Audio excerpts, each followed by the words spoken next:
From Pilgrim's Progress, there came many imitators. Most of them are lost to history or, quite frankly, not worth reading.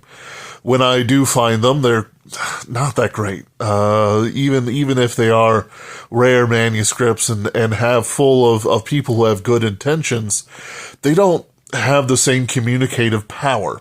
Like I've said in previous vids in this series, they communicate what the artist wanted to communicate rather than a total ego death to what God wanted to say.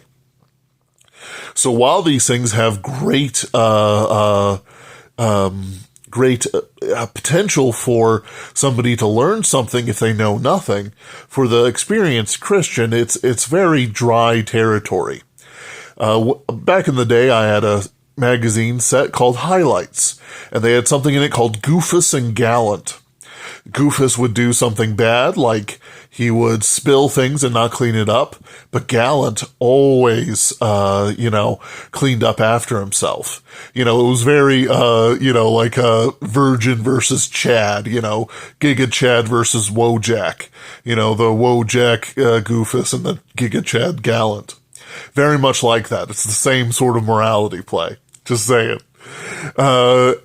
And that's a good example of what sort of things would be talked about. And then, you have it in like German fairy tales where the evil kid is beaten to death by Krampus. Or something like that. It's like, this is not proportional to, disobeying your mom and going to town or whatever. But I guess it is in its own way.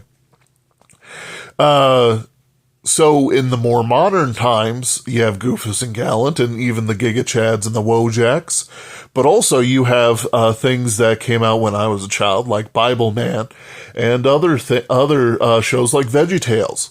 But VeggieTales became sort of the crown jewel of Christian media, whereas things like Bible Man are only brought out to be mocked.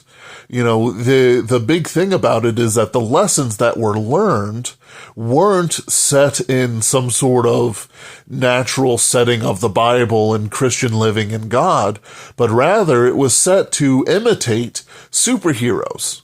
In other words, it wasn't about the lessons that they were going to learn. It was about, hey, we're going to do a Christian superhero parody and it's going to have Christian morality. Rather than having a superhero that just happens to be a Christian, like Superman. He was raised in Kansas in the Bible. He should be a Christian.